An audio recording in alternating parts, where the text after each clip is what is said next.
आजकल हम देख रहे हैं कि यूनिफॉर्म सिविल कोड के नाम पर ऐसे लोगों को भड़काने का काम हो रहा है।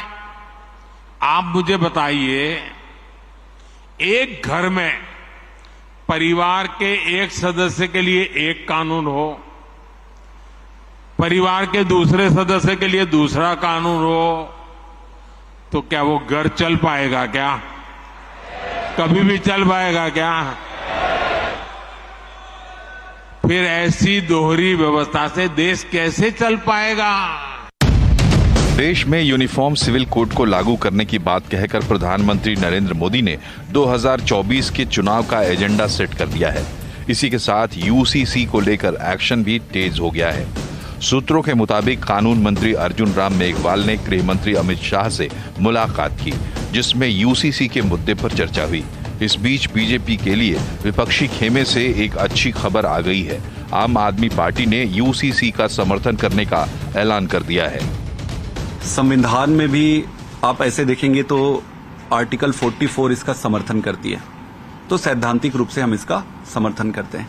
लेकिन हमारा ये मानना है कि यह एक ऐसा मुद्दा है जिस पर सभी विपक्षी दलों से, सभी संप्रदाय के लोगों से बैठकर बातचीत करके कंसेंसस और सबको एक मत में लाकर ही इसको आगे जाना चाहिए। यूसीसी को लेकर मुस्लिम समुदाय में संशय है। All India Muslim personal law board और इंडियन यूनियन मुस्लिम लीग ने यूसीसी का विरोध करने का फैसला किया है। मुसलमानों की नुमाइंदगी करने वाले दल भी इसके खिलाफ हैं। वो हिंदू सिविल कोड की बात कर रहे हैं। पूरे जो इस्लामिक रेफरेंसेस है प्रैक्टिसेस के, उसको वो इलीगल ट्रीट करेंगे और पूरे हिंदू प्रैक्टिसेस को प्रधानमंत्री अंडर द लॉ प्रोटेक्ट कर लेंगे। यूसीसी बाध्यकारी नहीं है, ये देश का संविधान कहता है। 21वें विधि आयोग ने भी अपनी रिपोर्ट में कहा था कि फिलहाल देश में यूसीसी की आवश्यकता नहीं है। 22वां विधि आयोग वो फिर से जनता से राय मांग रहा है और जब वो विधि आयोग अपना कोई निर्णय लेगा तो समाजवादी पार्टी उस पर अपना पक्ष जरूर रखेगी। कांग्रेस समेत दूसरे विपक्षी दल यूसीसी को विभाजनकारी बता रहे हैं। These are all diversionary tactics, simple diversionary tactics. The country needs so many answers from the Prime Minister of India. Whether it is price rise, whether it is unemployment, whether it is situation in Manipur. These are all the issue which Prime Minister has to give an answer to the country. पढ़ना होगा ना प्रधानमंत्री जी, आप 21वें law commission की report को पन्ना दर पन्ना बिना किसी के सहयोग के पढ़िए। शायद सहयोगी आपका नुकसान कर देंगे। और जो हमारे संविधान सभा की बैठकों में उस पर जिक्र हुआ था, आप इसको डॉग विसिल बनाना चाहते हैं। प्रधानमंत्री जी, हिंदू मुसलमान का मसला ही नहीं है, ट्राइबल कस्टम्स का क्या करेंगे? बीजेपी विपक्षी दलों के विरोध को वोट बैंक की राजनीति बता रही है। खासतौर पर कांग्रेस उसके निशाने पर है। जो यूसीसी है उसका सबसे बड़ा अगर रोड़ा कोई रहा है तो कांग्रेस पार्टी रही है। कांग्रेस पार्टी को सबसे पहले क्लियर करना चाहिए कि वो कम्युनल कंफ्यूजन के साथ है या कॉन्स्टिट्यूशनल कमिटमेंट के साथ है। कांग्रेस को क्लियर करना चाहिए कि वो समावेशी सुधार के साथ है या सांप्रदायिक उन्माद के साथ है और कम्युनल कॉन्स्पिरेसी के साथ है। यूसीसी पर राय शुमारी शुरू हो गई है। 22वें लॉ कमीशन ने यूसीसी पर कंसल्टेशन पेपर जारी करके इस पर राय मांगी है। लॉ कमीशन के चेयरमैन जस्टिस ऋतुराज अवस्थी ने कहा है कि उन्हें यूसीसी पर अच्छा रिस्पांस मिल रहा है। 27 जून तक 8.5 लाख लोगों का रिस्पांस मिल चुका है।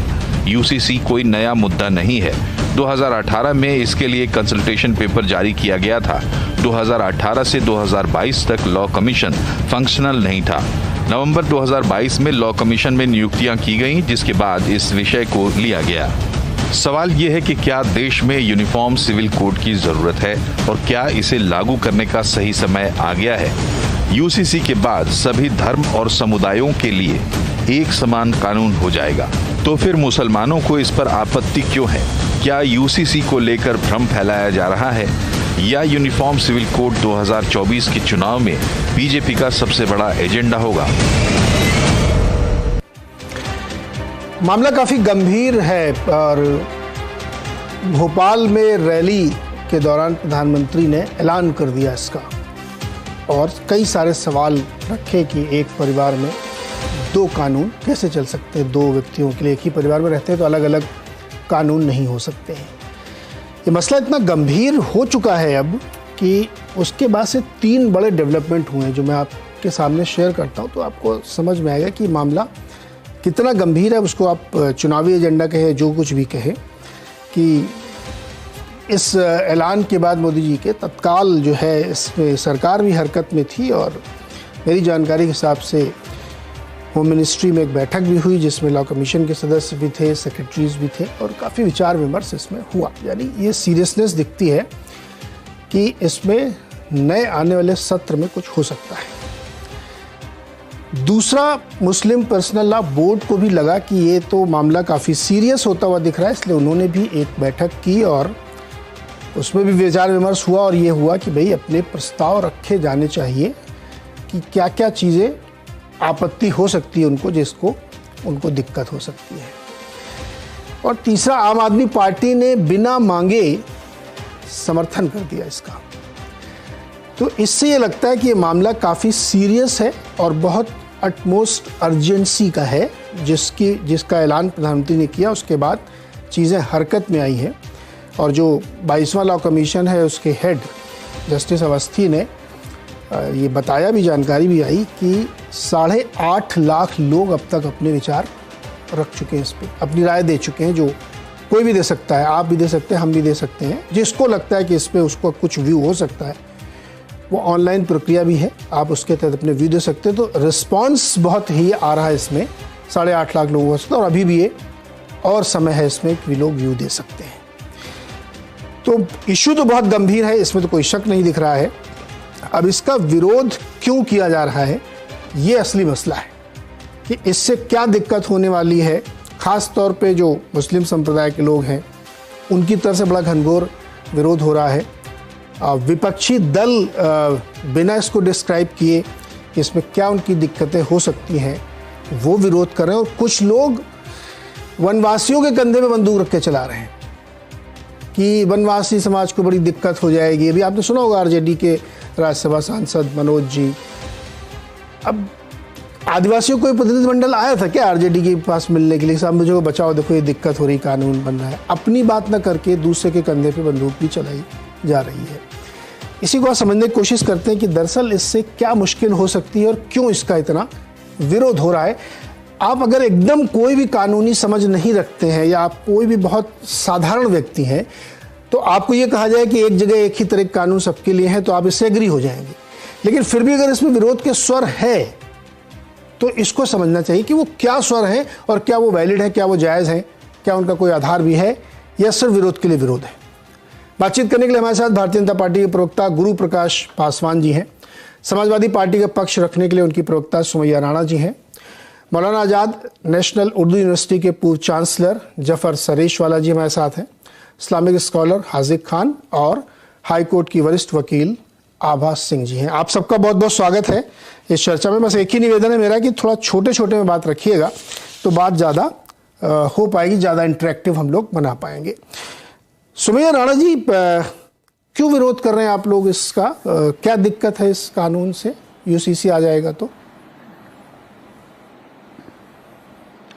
बिल्कुल, देखिए देश का एक खूबसूरत संविधान है, और जब देश का संविधान बना था तो उस वक्त में बाबा साहब भीमराव अंबेडकर जी ने इस बात का पूरा ख्याल रखा था, ध्यान रखा था कि उसमें देश में जो विविधता है, अनेकता में एकता की जो प्रवृत्ति है, उस पर कोई आंच नहीं आनी चाहिए, और हम सब मिलकर के एक मुल्क को एक घर की तरह हो, और उसमें हम सब लोग मिलकर के अपने अपने पर्सनल लॉज के साथ एक अच्छा देश बना सके और अच्छे तरीके से रह सके।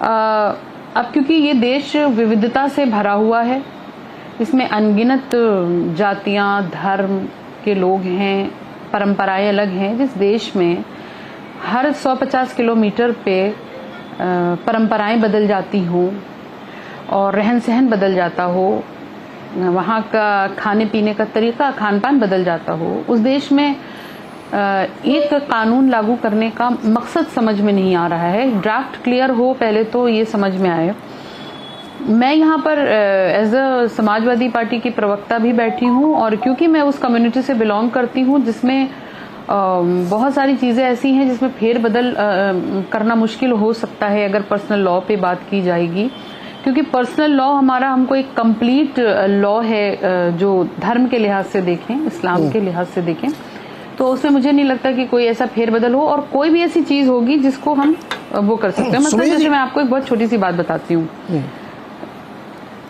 मैं एक बात बताती हूँ। अगर देश में ये कानून बनता है कि सड़क पर नमाज नहीं पढ़ी जाएगी, हम स्वागत करते हैं उसका, बिल्कुल किसी को परेशानी नहीं होनी चाहिए, ट्रैफिक डिस्टर्ब नहीं होना चाहिए, कोशिश ये रहेगी कि नमाज मस्जिदों के अंदर उस दायरे में होनी चाहिए, वो बड़ी बात नहीं है। यूसीसी इसको बोलेगी हमारी सराखों पर है, लेकिन यूसीसी ये बोलेगी कि किसी मोहल्ले में किसी घर में नमाज पढ़ाई जाएगी तो उसके मौलाना को पकड़ के खींच के बाहर लाके मारा जाएगा, तो ये बर्दाश्त नहीं। तो यही चीजें हैं कि वो सुमैया जी और मैं आपसे बात कर रहा हूं। मैं आप एक तरफ ये कह रहे हैं कि ड्राफ्ट नहीं है, ये बात सही है, अभी तो राय मशवरा चल रहा है कि क्या क्या ड्राफ्ट बन के आएगा।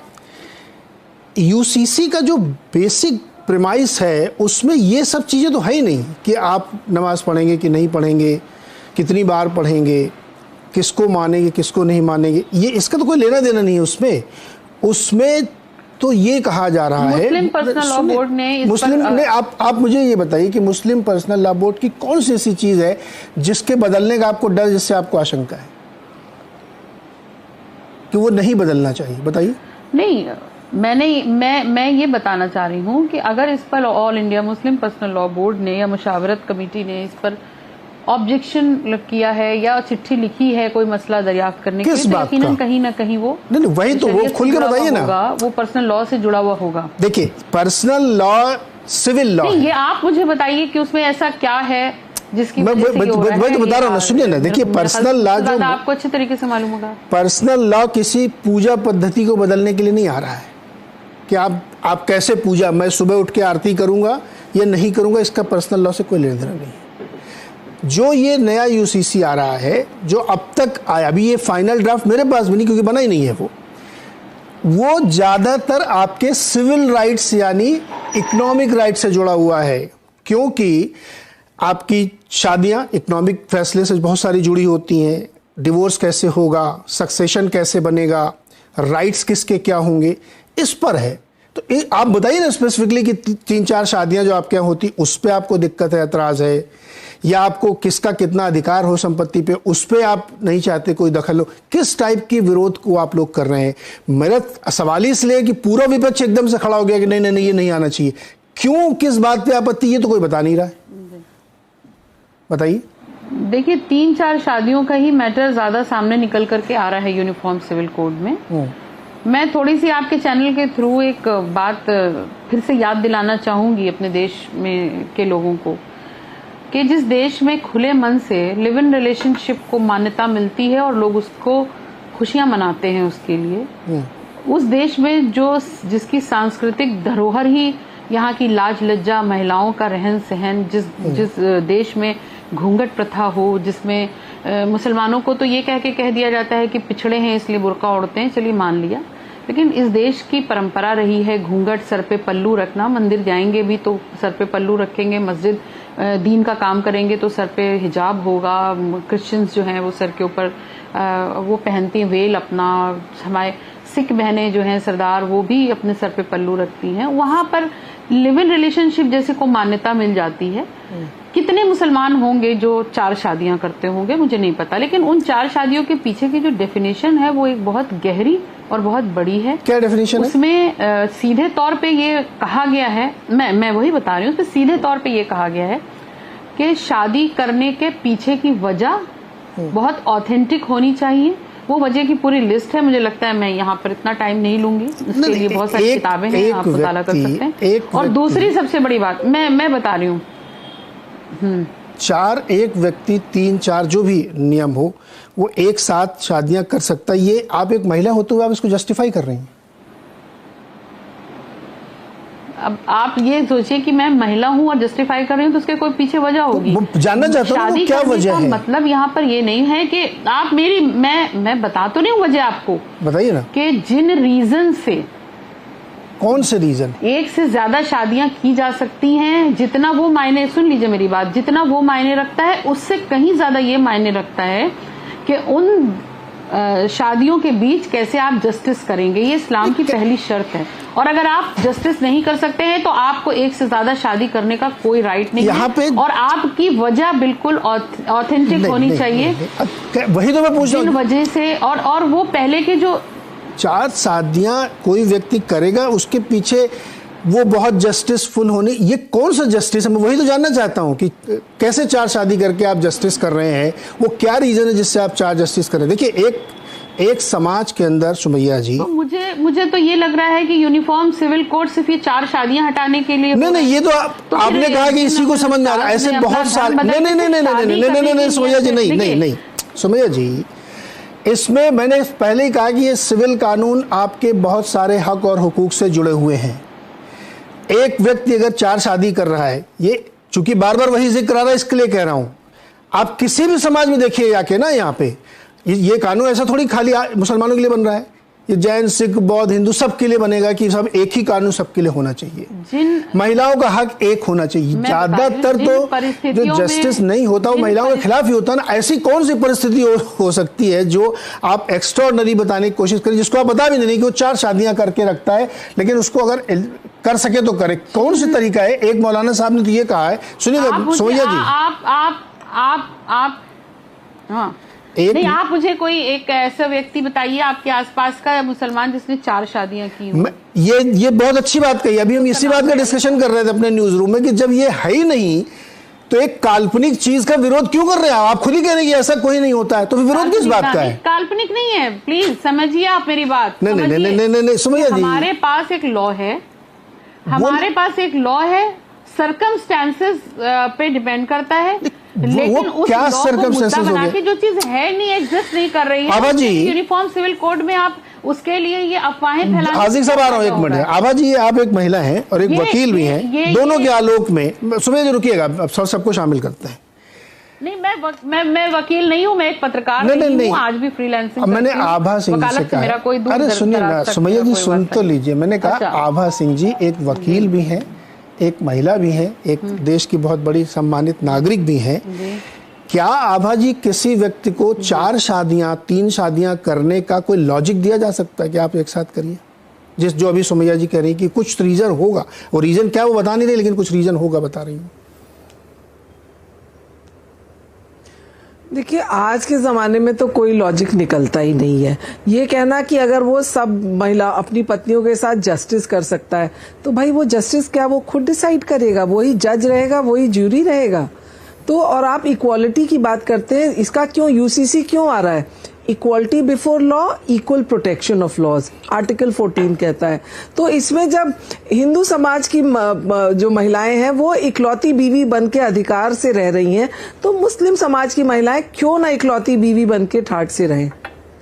क्रिश्चियन में अगर एक पत्नी है वो पूरे घर की मलकिन है, तो क्यों नहीं मुस्लिम की पत्नी भी पूरे घर की मलकिन हो? तो ये इसलिए हो रहा है। और आप ये सिर्फ 4 शादियों की बात नहीं है, आपने बहुत सही कहा, मैं आपका सुन रही थी। एक केस था ABC versus state of Delhi NCT. सुनिए मेरी बात, उसमें सुनिए यूसीसी का लॉजिक सुनिए। एक क्रिश्चियन महिला थी, माँ थी, उसको अपने बेटे का सोल अधिकार नहीं मिल रहा था क्योंकि गार्जियन एंड वार्डशिप एक्ट में जो था उसमें उसका प्रावधान नहीं था। तो सुप्रीम कोर्ट जब ये केस सुन रहा था, सुप्रीम कोर्ट ने कहा कि नहीं, इसको आप एक यूसीसी लाइए, क्योंकि अगर एक क्रिश्चियन सिंगल मदर, उसको अपने बच्चे का सोल गार्जियनशिप इसलिए नहीं मिलेगा क्योंकि उनका कानून कहता है कि उसके फादर जो है उनको अपनी लिखित परमिशन देनी पड़ेगी, वो जबकि दूसरे कानून में नहीं है। तो ऐसे कानून जहां सक्सेशन की बात आती है, lily Thomas versus union of India, उसमें सक्सेशन की बात थी कि क्या एक लड़की को उसका अधिकार मिल सकता है, क्या उसपे कर्ता का राइट्स डिवॉल्व कर सकते हैं।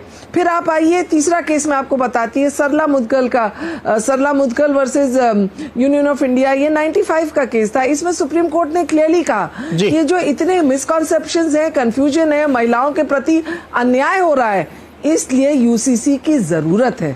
तो स्पेसिफिक केसेस, कहीं एडॉप्शन का मामला है, कहीं सक्सेशन का मामला है, कहीं अधिकारों का मामला है, और अगर हिंदू कोड, और सुप्रीम कोर्ट ने कहा कि जिस तरह हिंदू कोड में हिंदू महिलाओं को अधिकार मिल रहे, उसी तरह का कोड सबके लिए एक यूनिफॉर्म होना चाहिए। जी, जफर भाई और हाजिक भाई, गुरु भाई आपके पास आऊंगा बाद में, चूंकि आपके ऊपर राजनीतिक आरोप है। जफर भाई, क्या ये यूसीसी मुसलमानों के खिलाफ आ रहा है, विरोध है इसका, गड़बड़ है इसमें, क्या दिक्कत है?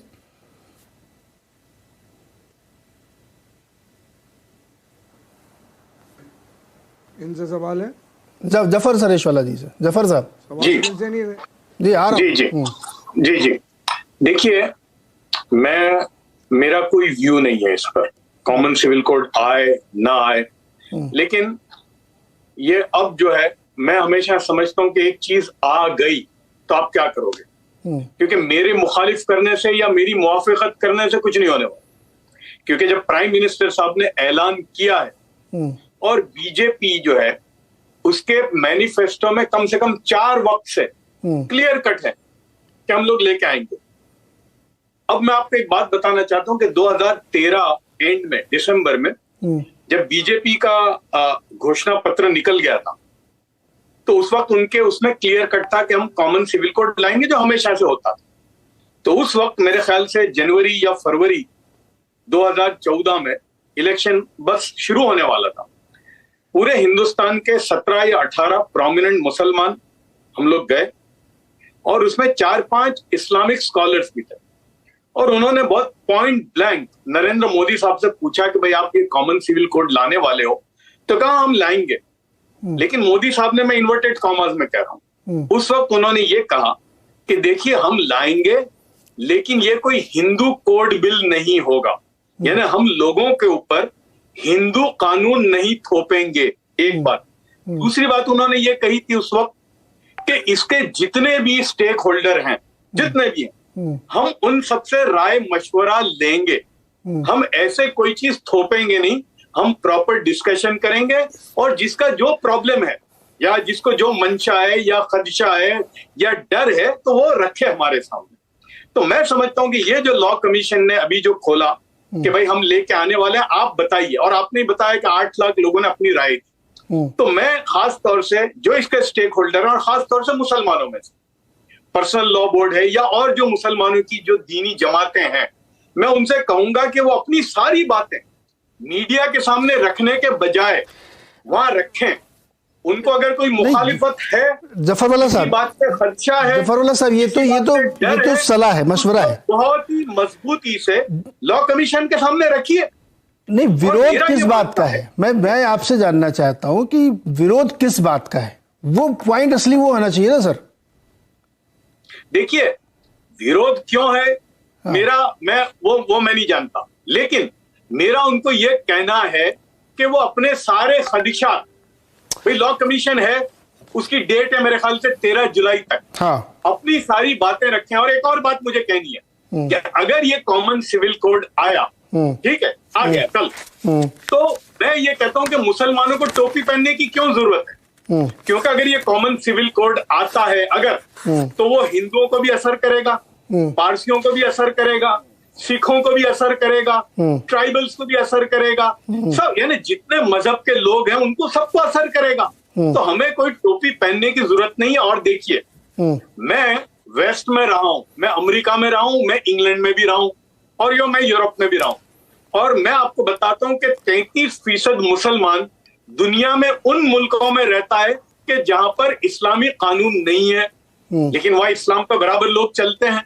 तो कोई ऐसा कानून आ जाने से इस्लाम पे नहीं जफर साहब, आप जफर सरेश वाला साहब, आप बच रहे हैं थोड़ा ये बताने से कि विरोध किस बात का है।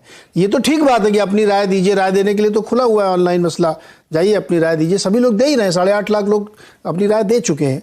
लेकिन जो उस बात का विवाद है, जो सुमैया जी कहने की कोशिश कर रही थी, हालांकि वो खुल के बता नहीं पा रही हैं, ये मैं दोबारा अंडरलाइन कर दे रहा हूँ। जो अभी रुकिए सर, ये हाजिक साहब से सवाल। जी एक मिनट, आपने जब छेड़ा है तो मैं बोल दूं। हाँ बोलिए। देखिए, रही बात ये 4 शादी की, अगर तो 4 शादी का आप स्टैटिस्टिक ले लें तो सबसे कम मुसलमानों में, और कुरान जो है ये कहता, देखिए इस्लाम कहीं पर ये नहीं कहता कि एक से ज्यादा शादी करो।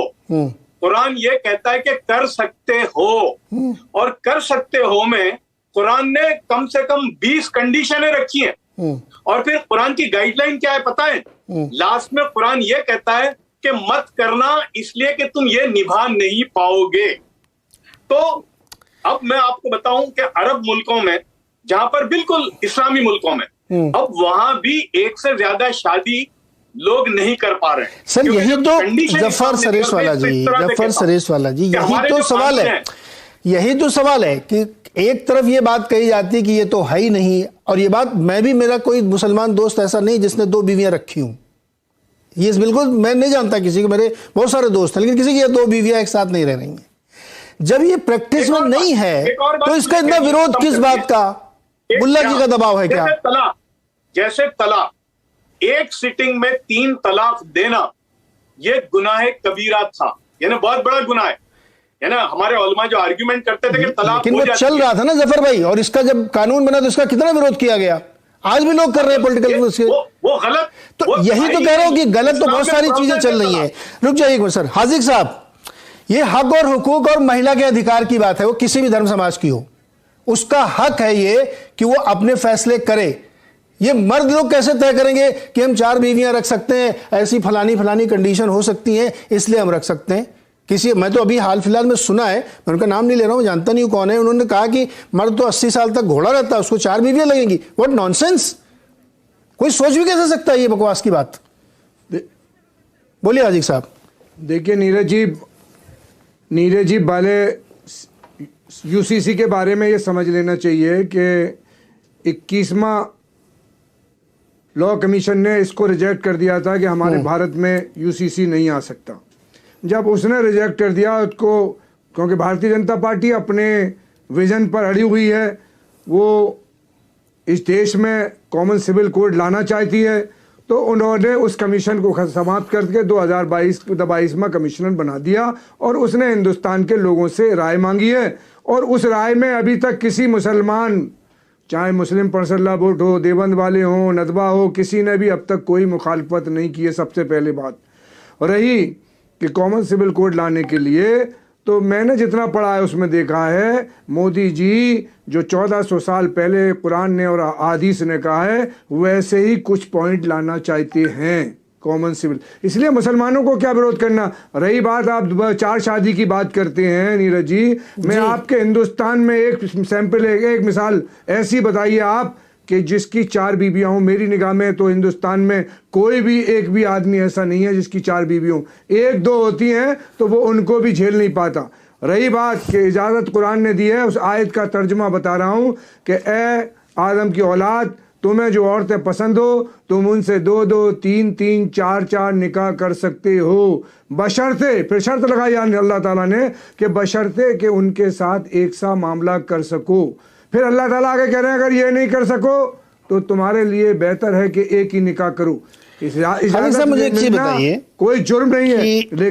हाजिक साहब, महिलाओं की इच्छा का कोई वैल्यू है कि नहीं? इस्लाम ने बिना इच्छा के तो शादी नहीं होती। आप कैसी बात कर रहे हैं नीरज भाई?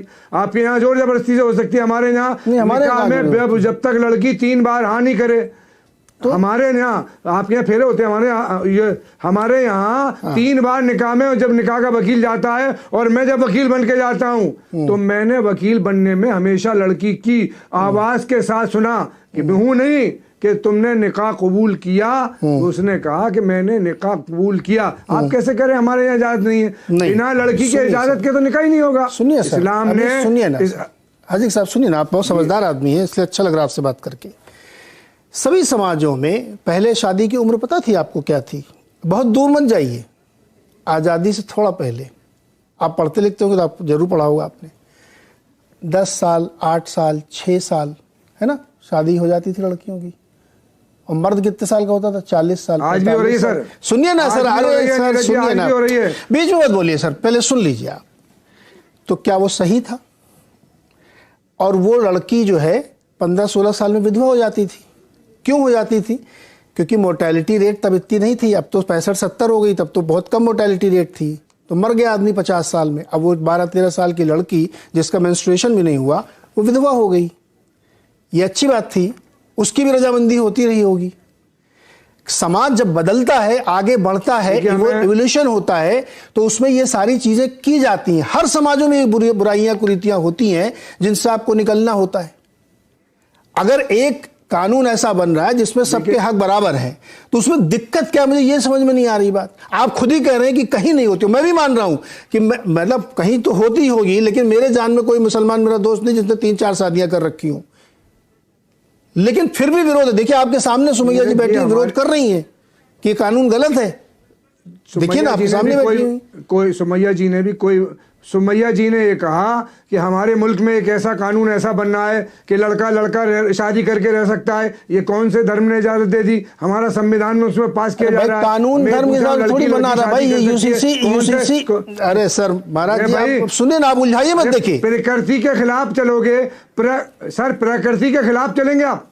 प्रकृति का नियम के खिलाफ? प्रकृति का नियम क्या है? प्रकृति का नियम क्या है? प्रकृति का नियम क्या है? नियम यह है कि लड़की लड़के की शादी होगी। प्रकृति ने ये कहा, नहीं एक मिनट देखिए हाजिर साहब आप उलझ गए हैं। प्रकृति ने ये कहा नियम बनाया कि एक आदमी 80 साल तक अगर वो फर्टाइल रह सकता तो 4 लड़कियों से शादी करेगा। ये कौन सी प्रकृति ने कहा लिख के दिया? ये तो नियम हम सब मर्दों ने बना लिया, मिलकर तय कर लिया। ये बात बोली गई है ना सर, जिसका कोई कितनी शर्मनाक बात बोली गई है। ये कोई 4 शादी नहीं होती उसकी ये बात बोली क्यों गई फिर? हमारे देश में 3000 बलात्कार अभी बोली गई, 3 दिन पहले बोली गई है। 3000 बलात्कार हो रहे हैं रोजाना। तो उसकी वजह से 376 कानून खत्म कर दिया जाए। तो उसकी वजह से 376-77 कानून खत्म कर दो। कड़ी सजा मिलना चाहिए। कड़ी सजा है कि नहीं है? सर पॉक्सो लगता है कि नहीं है? कहाँ दे रहे हैं आप सजा? अरे आप कह रहे थे सजा क्या शरीयत के हिसाब से? अभी पकड़े गए भाई साहब, आप जस्टिस नहीं, फांसी लटका दो। ऐसे थोड़ी चलता है देश भाई, कानून के मुताबिक प्रोसेस होता है। अभी मारे गए ना जब लड़की दिल्ली में हुई थी। बिल्डोजर चल रहा है, कोई जस्टिस नहीं, बिल्डोजर चल रहा है हिंदुस्तान में, कोई कानून नहीं। इसीलिए मोदी जी का जवाब नहीं बना। अमेरिका में जब आ गया ना बुलडोजर पे, तो जवाब नहीं बना मोदी जी पे। अब इसका जवाब तो देखिए गुरु प्रकाश जी को देखना। गुरु प्रकाश जी बात एजेंडे पे आ गई है, बुलडोजर पे आ गई है कि आप लोग जो है ये जो यूसीसी लेके आ रहे हैं ये पॉलिटिकल गैल्वेनाइजेशन के लिए लेके आ रहे हैं। क्या आरोप है आपके ऊपर? देखिए हाजिर जी इतनी देर तक बहस करने के बाद पहले अच्छी बातें कर रहे थे, अब देखिए बुलडोजर पे आ गए हैं। बताइए नीरज जी, आपको और पैनल में उपस्थित सभी वरिष्ठ साथियों को हमारा नमस्कार। और जी नीरज जी, आपको और पैनल में उपस्थित सभी साथियों को हमारा नमस्कार। मैं बहुत ध्यानपूर्वक सभी की बातों को सुन रहा था और मैं नोट्स भी ले रहा था, क्योंकि अभी जो लॉ कमीशन ने कहा है कि 8.5 लाख से अधिक लोगों ने अपने अपने ऑब्जर्वेशंस जमा किए हैं। और जब हम कहते हैं कि हम विश्व के सबसे बड़े लोकतंत्र हैं तो ये डेमोक्रेसी इन एक्शन है। इसको हम डेमोक्रेसी इन एक्शन मानते हैं। जब कोई भी कानून बनाना होता है तो सलाह मशवरा ली जाती है, आपके प्लसेस, आपके माइनसेस, आपके सजेशंस, आपके सुझाव सब लिए जाते हैं। अभी मैं सुन रहा था बातों को और बार बार ये कहा जा रहा है कि बीजेपी आरएसएस का एजेंडा है, बीजेपी आरएसएस का एजेंडा है। मैं बहुत ही विनम्रता पूर्वक आपसे आग्रह करूंगा, आप संविधान की बात करते हैं, संविधान का धारा 44 article 44 of the constitution of India, ये तो बीजेपी आरएसएस ने नहीं बनाया है। Constitution of India article 44 categorically बोलता है, स्पष्ट रूप से बोलता है कि स्टेट शैल एंडेवर, कोई भी स्टेट में गवर्नमेंट होगी वो ऐसा प्रयास करेगी कि यूनिफॉर्म सिविल कोड आए, पुरुष महिला में समानता हो, बहुविवाह समाप्त हो, ट्रिपल तलाक समाप्त हो। ये तो मतलब मेरे समझ से परे है कि ये मध्यकालीन मानसिकता को बढ़ावा देने वाले लोग, आज हम 2023 में बैठे हैं, जमाना कहां से कहां पहुंच गया है। हम दुनिया की 5वीं सबसे बड़ी अर्थव्यवस्था है, आर्टिफिशियल इंटेलिजेंस का जमाना है, लेकिन आज भी मुझे आश्चर्य होता है, मुझे हंसी भी आती है कि आज भी कुछ लोग ऐसे हैं जो बहुविवाह के पक्षधर हैं, पॉलीगैमी के सपोर्ट में हैं। बहुत दिन नहीं हुआ है अभी ट्रिपल तलाक से हमारी मुसलमान समाज की जो बहनें हैं वो कितनी पीड़ा झेलती थी, लेकिन ट्रिपल तलाक के विरोध में भी बात होती है। अब बाबा साहेब अंबेडकर ने जो कहा था, अभी एक वक्ता ने कहा कि भाई अंबेडकर ने इसके पक्ष में नहीं कहा था। बाबा साहेब अंबेडकर ने खुलकर कहा है कि ये जो पूरा वास्ट रिलीजन को मैंडेट देने की कोई आवश्यकता नहीं है, सबके लिए एक कानून हो। आप बार बार धर्म के नाम पे, जाति के नाम पे, क्षेत्र के नाम पे, भाषा के नाम पे जो बांटने का काम करते हैं, मुझे इस बात से दुख होता है। आप मुझे एक विकसित देश बताइए, यूएस, यूके, फ्रांस, जहां पे ऐसी व्यवस्था ना हो। चलिए विकसित देश को छोड़िए, आप मुझे एक इस्लामिक राष्ट्र बताइए जहां पे बहुविवाह के पक्ष में कानून हो, जहां पे ट्रिपल तलाक के पक्ष में कानून हो। आप नहीं बता पाएंगे। और इसमें स्टेक होल्डर कौन है? आपको किसकी बातें सुननी है? मुसलमान समाज की महिलाओं की आवाज कहां है? उनकी आवाज कहां बुलंद होगी? ट्रिपल तलाक में वही मौलवी बोलेंगे, वही मौलाना बोलेंगे, यूसीसी में वही मौलवी बोलेंगे, वही मौलाना बोलेंगे। बहुविवाह में मुसलमान महिला कहां है? Where are the actual stakeholders? हम आपसे ये पूछना चाहते हैं। देखिए नीरज जी, हम सबको याद है शाहबानो का जजमेंट आया था। शाहबानो के जजमेंट में सुप्रीम कोर्ट ने स्पष्ट रूप से कहा था कि तलाकशुदा मुस्लिम समाज की महिलाओं को मेंटेनेंस मिलना चाहिए। ये स्पष्ट रूप से ये देश ने देखा था कि मुसलमान समाज को की महिलाओं को भी मेंटेनेंस मिलना चाहिए जिनका डिवोर्स हो गया है। उसके खिलाफ कानून कौन लेकर के आया था? उसके विरोध में सुप्रीम कोर्ट का इतना प्रोग्रेसिव, सुप्रीम कोर्ट का इतना प्रगतिशील निर्णय आया था, लेकिन इसके विरोध में भी रेडिकल इस्लामिक फंडामेंटलिस्ट फोर्सेस के दबाव में तब की कांग्रेस की सरकार ने उसके विरोध में कानून लेकर के आ गए थे। बड़ा ताज्जुब होता है।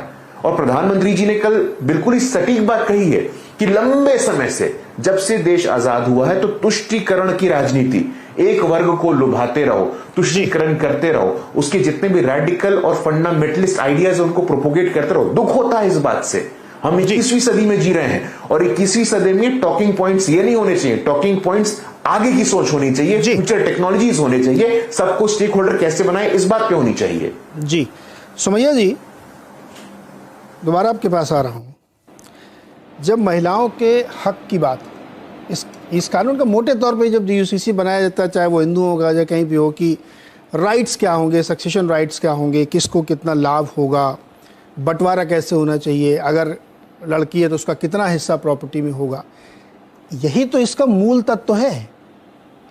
और जब ये लिखा जा रहा था कि शायद उसमें 3-4 बार शैल लिखा गया था वर्ड। इसका मतलब होता है कि स्टेट की जिम्मेदारी है कि वो इसको लागू करे, लेकिन नहीं किया गया क्योंकि किसी ने ही सोचा नहीं, या किसी ने डर नहीं किया, किसी ने सोचा क्या ज़रूरत है, काम चल ही रहा है, क्या ज़रूरत किसी को इस करने के लिए।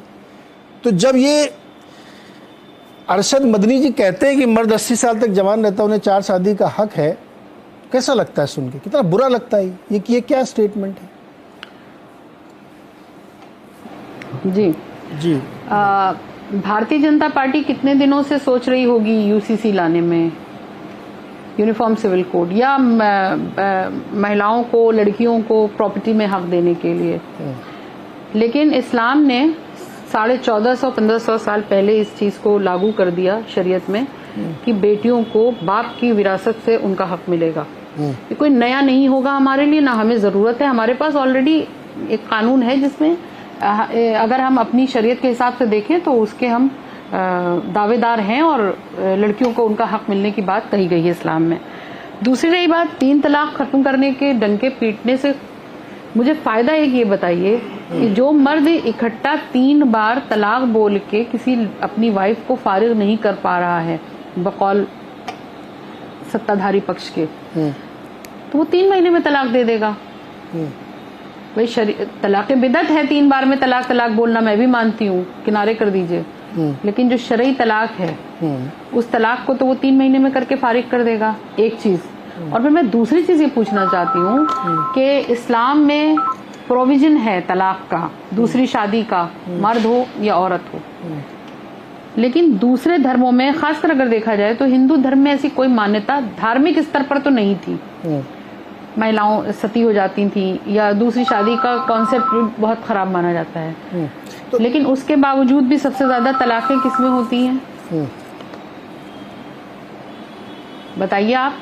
तलाकों का जो उसको अडॉप्ट करना, इसका मतलब कहीं ना कहीं वो बेनिफिशियल दिखा ना लोगों को कि 2 लोग जब एक साथ जिंदगी गुजारने में असहाय हो जाएं, उनको समझ में ना आए, तो खूबसूरती से अपने रास्ते अलग करें। तलाक का विरोध कौन कर रहा है? क्या चीज? क्या सुमैया जी बहुत अच्छा पॉइंट लेके आई। सुमैया जी, तलाक होना चाहिए नहीं होना चाहिए तो डिबेट इन क्वेश्चन है ही नहीं। अगर 2 लोग नहीं रहना चाहते साथ तो उनको तलाक ले लेना चाहिए, बहुत अच्छी बात है। लेकिन 3 बार मैं तलाक बोल दूं ये तो जुडिशियस हो गया ना मैडम। भाई मैं वही तो बोल रही हूँ, 3 बार में छोड़िए, एक तरफ से 3 महीने में तलाक हो जाएगी। अरे मैं वही तो कर रहा हूँ, 1 महीने में भी क्यों? बीवी उसके साथ रहना नहीं चाह रही हो, 1 मिनट रुकिए, मैं यही तो मैं कह रही हूँ, इससे फायदा क्या हुआ उस 3 तलाक के हटने से? किससे? उससे फायदा ये हुआ कि जो इस तरह की घटनाएं होती थी वो रुकी। पहली चीज कि जो इंस्टेंटली आप लोग 3 बार जो लोग बोल के करते थे वो रुकी। अब आप कह रही कि मैं जो असली प्रोसेस है कि गैप के बाद 3 बार बोलना है, वो भी जुडिशियस है।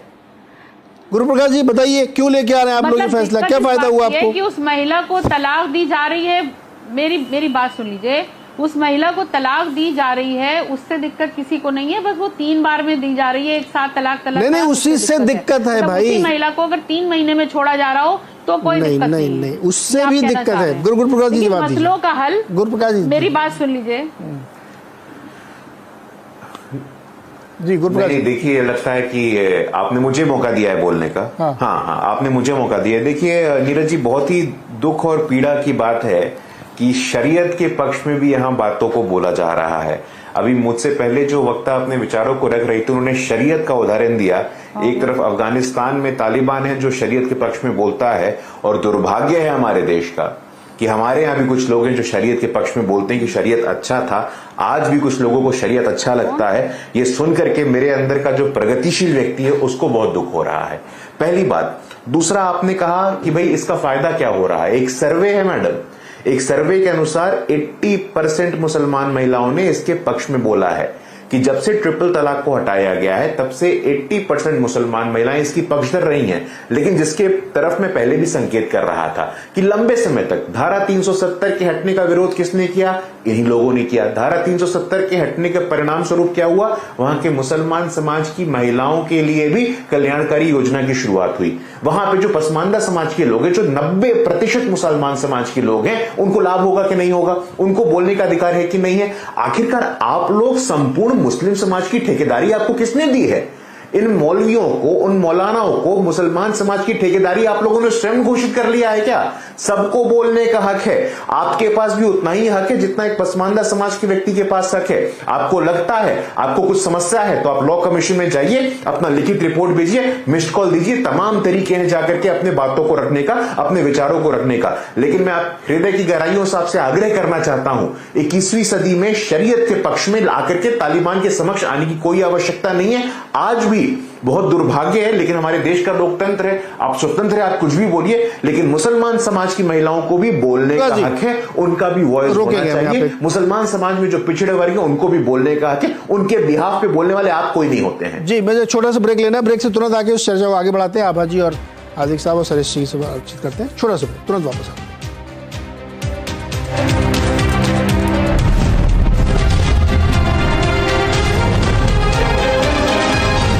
लाने की तैयारी हो रही है जिसमें मुद्दा यह है कि सबके लिए नागरिक सिविल कानून एक जैसे होने चाहिए। आभा जी, सीआरपीसी में किसी को दिक्कत नहीं है, टैक्सेशन के कानून में किसी को दिक्कत नहीं है, बैंक से पैसा जमा करेंगे ब्याज भी लेंगे, सूद पे पैसा भी उठाएंगे। सिविल के बाकी कानूनों में किसी को कोई दिक्कत नहीं है। लेकिन जब यूसीसी का मतलब आता है जिसमें बहुत सारी चीजें वो खुद ही कह रहे हैं कि इन प्रैक्टिस नहीं है, फिर भी दिक्कत है, तो क्या ये एक मोटे तौर पे मेरे जैसे, मैं अपने आप क्या मोटी बुद्धि का आदमी कह लूँ कि महिलाओं को हक न देने का एक साजिश है? वो धर्म स्पेसिफिक नहीं कह रहा हूं मैं, सबके खिलाफ। बिल्कुल। अभी तो देखिए हम लोग ट्रिपल तलाक की बात कर रहे थे। नीरज जी, मैं ये कहूंगी कि अगर एक व्यक्ति है, हिंदू व्यक्ति है, आप देखिए कई बॉलीवुड के स्टार्स हुए जिन्होंने जो है पहली शादी होते हुए धर्म परिवर्तन किया, इस्लाम किया और दूसरी शादी की। तो ऐसे में क्या कानून होने चाहिए? ऐसे में जो बच्चे होंगे उनके क्या राइट्स होंगे? ऐसे में जो सेकेंड वाइफ होगी उसका क्या राइट होगा? जबकि सुप्रीम कोर्ट ने Sarla Mudgal versus union of India में कहा था कि जो हिंदू अपना धर्म परिवर्तन करके दूसरी शादी कर रहा है उसकी जो है दूसरी शादी वॉइड होगी, वो वैध नहीं होगी। तो ये सब कॉम्प्लिकेशंस जो हैं सक्सेशन के हैं, सेकंड मैरिज के हैं हिंदुओं के, तो ये सब को एक आपको स्ट्रीमलाइन करना पड़ेगा। और इसमें इक्वालिटी की बात आती है, बिल्कुल महिलाओं के हक की बात आती है, महिलाओं के अधिकार की बात आती है। दिक्कत महिलाओं को आ रही है। आपसे धर्मेंद्र हेमा मालिनी की शादी ले लें, हेमा मालिनी जी बहुत चुप रही, लेकिन अगर अगर कोई और हो पत्नी, वो अपनी प्रॉब्लम बताना चाहे तो देश को पता चलेगा कि ऐसी शादियों में क्या दिक्कतें आती हैं। फिर एक सीरियन क्रिश्चियंस का मामला आया था जिसमें मैरी रॉय ने केस डाला था कि सीरियन क्रिश्चियन में महिलाओं को सिर्फ 25% प्रॉपर्टी का अधिकार मिलता है। तो जब आज बात हो रही इक्वालिटी की, बराबर का इनहेरिटेंस की, तो सीरियन क्रिश्चियंस को क्यों दिया जाए? सुप्रीम कोर्ट ने ये कानून बदला। तो इंडिविजुअल एक एक केस आए और एक एक केस का कानून बदला जाए, उससे बेटर है कि आप एक यूनिफॉर्म सिविल कोड ले आइए। और ये चीज जब फंडामेंटल राइट्स में नहीं डाली गई थी तब भी फाउंडिंग फादर्स ने कहा था, डॉक्टर अंबेडकर ने भी कहा था कि ये जो है इसमें जो है इसको आप इवेंचुअली इसको आपको कानून लाना पड़ेगा। अभी हम नहीं ला पा रहे हैं जो भी कारण हो, बट एवरीबडी वांटेड कि, और अगर आप बात करते हैं कि आर्टिकल 25 की धर्म कहता है कि practice, propagate, profess any religion, but religion और महिलाओं के अधिकारों को आप कैसे एक मान रहे हैं? महिलाओं के अधिकार, आज देश की महिला जो है एक इंडिपेंडेंट एंटिटी है और उसके जो अधिकार है उसको आप धर्म से मत जोड़िए, आप उसको एक इंसान करके उसके अधिकार दीजिए। और यही यूनिफॉर्म सिविल कोड का पूरा सार है। जी हाजिक, आप कुछ जोड़ना भी चाह रहे थे, और ये जो धर्मेंद्र वाला मामला था उसमें यही हुआ था कि धर्म बदल के शादी कर ली, अब कोई बंदा, ये सब चीज़ें कोई बहुत अच्छी प्रैक्टिस थोड़ी है। ठीक है, वो किसी ज़माने में इतना ज़्यादा रोल नहीं था, लोगों ने कर लिया, लेकिन मूल बात इसकी ये है, ब्रॉडर पिक्चर इसकी ये है कि इक्वालिटी बिफोर लॉ होनी चाहिए सिविल मैटर्स में। और अगर ये किसी को लगता है कि शादी बहुत निजी मसला, इससे जीवन पे किसी के, सर शादी एक सिर्फ आपका मसला नहीं। जैसे अगर आप आत्महत्या को अपराध मानते हैं, मैं अपनी जान ले रहा हूँ, क्या किसी को क्या तकलीफ भाई, आप एक सोशल प्रोडक्ट है। आपकी शादी सिर्फ आपका निजी मसला नहीं रह जाता, आपके बच्चे होते हैं, वो समाज में रहते हैं, आपका क्लैन बढ़ता है, वही चीज़ तो आगे बढ़ती है। तो वो सिविल राइट्स में आता है, सिविल कानून में आएगा। इसलिए ये कह के बचना कि नहीं साहब वो मेरा बहुत पर्सनल इशू है, मैं 3 करूँ 5 करूँ, ये सब बातें जस्टिफाइड नहीं है। हाजी साहब जोड़िए। देखिए नीरज जी, बात यह है कि इस्लाम ने जो महिलाओं को हक दिया है, ना तो दुनिया के किसी कानून ने अब तक हक दिया और ना आगे देगा। कि एक औरत जो उसका सम्मान दिया है कि माँ की हैसियत से बाप के हिस्सेदारी है, भाई की बहन की हैसियत से भाई के माल में हिस्सेदारी है उसकी, और बेटे की हैसियत से माँ की हैसियत से उसकी हिस्सेदारी है, और बेटी की हैसियत से बाप के हिस्से में उसकी हिस्सेदारी है। दुनिया में किसी भी कानून ने, किसी भी संविधान ने महिला को इतना हिस्सेदारी नहीं दी है जितनी इस्लाम ने दी है। और रही बात, हमारे भारतीय जनता पार्टी के प्रवक्ता कह रहे हैं कि उनको ये समझ में नहीं आ रहा। अरे भाई, अभी 21वीं सदी की बात कर रहे थे आप, 21वीं सदी में कोरोना आ गया था तो घंटी बजाई जा रही थी और दिए दिखाए जा रहे थे, ये 21वीं सदी का होता। अरे लोगों की लाशों का ढेर लग गया और उनको कपड़े नहीं मिले और उनको कुत्ते खचेड़ते फिर रहे थे, ये 21वीं सदी में आपने दिया। बात ये है कि संविधान बनाने के लिए, कानून बनाने के लिए सरकारें बनती हैं, लेकिन माननीय प्रधानमंत्री भोपाल में चुनाव प्रचार में यूसीसी लाते हैं। अरे भाई, सुप्रीम कोर्ट ने उन पर हंटर लगाया तो उनको पार्लियामेंट में उस बिल को लाना चाहिए। और किसी मुसलमान ने अब तक इसका पार्लियामेंट में ही आएगा, ऐसे थोड़ी बनेगा। अरे हाजी साहब समझ तो लो आप महाराज, अरे भाई ऐसे में ही पास होगा, बना पार्लियामेंट में, किसानों पे नहीं आया। अरे रैली में थोड़ी पास हो जाएगा, नहीं वो भी आएगा पार्लियामेंट में। सर आप सुनो ना, हाजी साहब, हाजी साहब सुनो ना, आएगा तब उस पर चर्चा होगी, तब उसका विरोध है, उसके ऊपर फेवर होगा। तो अभी से विरोध क्यों कर रहे हैं? जब मैं कह रहा हूँ अभी से क्यों लाइन लेके बैठ रहे हैं आप तो अभी से विरोध कर रहे हैं जी। हिंदू और मुसलमानों को बांट रहे हैं, इसमें हिंदू मुसलमान कैसे बट रहा है? वो जब सबके लिए कानून बन रहा है तो उसमें हिंदू मुसलमान कहां से आ गया भाई? ये तो चोर की दाढ़ी में तिनका वाली बात हो गई कि आपको कुछ लगता है गड़बड़ हो जाएगा, इसलिए आप बहुत ज्यादा बोल रहे हैं। जफर भाई आप कुछ बोलना चाह रहे थे? देखिए कई धर्म होते हैं, ये गलत बात है कहना कि सिर्फ हिंदू मुसलमान की वजह से यूनिफॉर्म सिविल कोड लाया जा रहा है। क्रिश्चियन सबके लिए है भाई, महिलाओं को एडॉप्शन की राइट चाहिए। अरे नीरज जी, मैं एक बात कह दूं, एक बार मैडम, संक्षेप में, एकदम संक्षेप में। मैं ये बात कह रहा हूँ कि नहीं देखिए, आप इसको हिंदू मुसलमान मत बनाइए, आप इसको अगर महिलाओं के अधिकारों से जोड़ेंगे, अगर महिलाओं के अधिकारों से आप जोड़ेंगे तब आपको यूनिफॉर्म सिविल कोड समझ में आएगा। आप इसको धर्म से मत जोड़िए, आप इसको धर्म से मत जोड़िए, आप इसको महिलाओं के अधिकार से जोड़िए, अपना देखने का नजरिया बदलिए। महिला कोई वस्तु नहीं है, आपके अंदर डोमिनेट करने की वस्तु नहीं है। आज महिलाएं पढ़ी लिखी हैं, वो इंडिपेंडेंट अधिकार चाहती हैं, वो अपने डिसीजन खुद लेना चाहती हैं। वो नहीं चाहती कि मर्द वर्ग जो है, पुरुष लोग उनके अधिकारों के बारे में सोचे। वो नहीं चाहती कि आप डिसाइड करिए कि उनको बच्चा अडॉप्ट करना है, जफर सरेश वाला डिवोर्स मिलेगा कि नहीं। जी आवाज जी रुकिए, हाजिर भाई रुकिए। जफर सरेश वाला जी बताइए, आपको जोड़ना सर बहुत डिप्लोमेटिक प्ले कर रहे हैं। नहीं देखिए, डिप्लोमेटिक प्ले करने की बात ही नहीं है। हाँ। मुझे आप बताइए कि अभी कुछ भी बात करना, इस पर मुखालिफत भी करना प्री पोस्टरस है या नहीं है? अभी मुझे आप बताइए, क्या हमारे सामने मुसद्दा आया है? हमारे सामने आया है कि भाई वो कॉमन सिविल कोड क्या होगा? तो अभी उसकी मुखालिफत करना मेरे हिसाब से इट इज प्री पोस्टर्स। और अगर मुसलमान जो समाज के जो हैं, और देखिए मैं आपको बता रहा हूं, आप जो 2-3 नाम ले रहे हैं मुसलमान ऑर्गेनाइजेशन के, ये कोई सारे मुसलमानों को रिप्रेजेंट नहीं करते। मुसलमान, आप ये हम लोग भूल जाते हैं कि मुसलमान कोई होमोजीनियस नहीं है कि एक ही भाई यूपी का जो मुसलमान सोचता है वही उसकी थिंकिंग पूरे हिंदुस्तान में, ऐसा नहीं है। मुसलमानों की अपनी सोच है। और ये जो लोग हैं, मैं उनको यही कहता हूं, दोबारा मैं कहूंगा कि आप जाके अगर आपको लगता है तो लॉ कमीशन के चेयरमैन से भी मिलिए। आपकी जितनी एप्रीहेंशन हैं आप रखिए, सब कुछ को रखिए, आपको जो लगता है, जो खदशा है उनके सामने जफर साहब और फिर एक तो बड़ी समस्या ये है, मैं समझता हूं अभी कोई भी इस पर टिप्पणी करनी, हाँ नहीं, ये आपने एक फेयर पॉइंट ये बोला कि अभी नहीं, तो ये तो आपकी बात ठीक है। तो समस्या ये है कि आप जब भी इस तरह चर्चा होती है तो आप लोग ये कह के निकल जाते हैं कि हमारा कोई एक रिप्रेजेंटेटिव बॉडी नहीं है। अब फिर उसके लिए तो फिर वो जो 8 लाख की संख्या है उसमें और 10-20 हजार बढ़ा लीजिए आप लोग। नहीं, आप बात अभी जफर साहब ये सुमैया जी कह रहे थे, हाजिर साहब कह रहे थे कि बातचीत हो बैठ के, कौन रिप्रेजेंटेटिव, किससे बात की? जफर साहब तो डिप्लोमेटिक प्ले कर रहे हैं, तो बात किससे की जाए? हाजिर साहब अपनी गलत कहानी सुना रहे हैं। नहीं, मैं ये कहता हूं कि अभी अगर all India Muslim personal law board सामने आई है, ठीक है, तो मैं ये कहूंगा कि all India Muslim personal law board जाके उस चेयरमैन से भी मिले, लॉ कमीशन के, और अपनी सारी बातें रखें। चलो नहीं, वो तो प्लान बना ले, मैंने तो शुरू में कहा था कि ये कितना मामला सीरियस है जफर भाई, इसमें 3 चीजें तत्काल हुई। मैंने आपको शुरू में बताया कि पर्सनल लॉ बोर्ड की एक इमरजेंसी मीटिंग होकर डिस्कस हुआ कि हमको मिलना पड़ेगा क्योंकि ये मामला सीरियस है, मानसून सत्र के पहले दिन ही आ सकता है।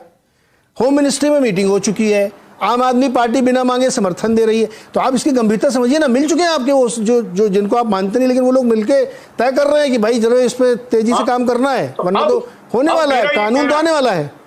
हाँ, तो मेरा ये कहना है कि अगर कानून आता है, आ गया, तो फिर मुसलमानों को सोचना चाहिए कि उसके अराउंड कैसे करें।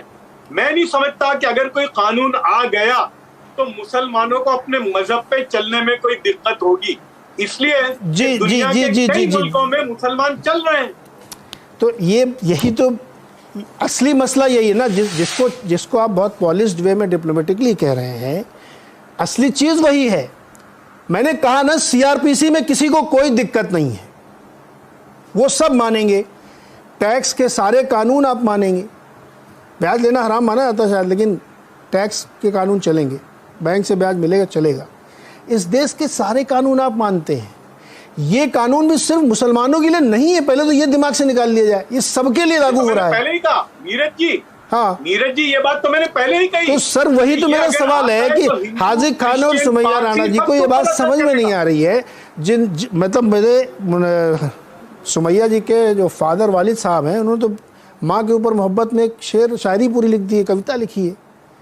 उसी महिला के सम्मान के लिए तो ये हो रहा है। उस पर भी अगर आप आपत्ति कर रहे हैं तो मुझे तो बड़ा आश्चर्यचकित लग रहा है। समय खत्म हो रहा है, मैं इसको समाप्त करूंगा। हाजी साहब, एक बात जो आपने कही ना, मैं वंस फॉर ऑल खत्म कर देता हूँ। ये आप लोग अक्सर डिबेट में आके लोग बोलते हैं कि कोरोना के समय थाली बजाओ घंटी बजाओ। प्लीज़ अंडरस्टैंड, थोड़ा सा खुले दिमाग से सोचिए। ये इसलिए नहीं कहा था कि घंटी बजाने से कोरोना चला जाएगा। वो इस देश के 140 करोड़ लोगों को हौसला बंधाने के लिए किया गया था कि आप डरिए मत, हिम्मत रखिए, आप बचेंगे, जिएंगे और सरकार आपके साथ खड़ी रहेगी। घंटी बजाने से कोरोना नहीं भाग जाएगा, ये इरादा नहीं था। इसलिए इस तरह की बातें करके प्लीज़ अपने आप को थोड़ा सा डिमीन करने से बचाए, ये सब बातें मत कहा करिए। ये वंस फॉर ऑल सेटल है कि जब जोश बढ़ाना होता है तो इस तरीके के कोई काम किए जाते हैं। महाराष्ट्र में गणपति उत्सव इसीलिए मनाया गया था कि लोग एकत्र हों, अंग्रेजों के खिलाफ एकजुट हों, इसलिए किया गया था। प्लीज थोड़ा सा मतलब सोच के बोला करिए। समय समाप्त हो गया, बहुत बहुत शुक्रिया हमारे साथ जुड़ने के लिए।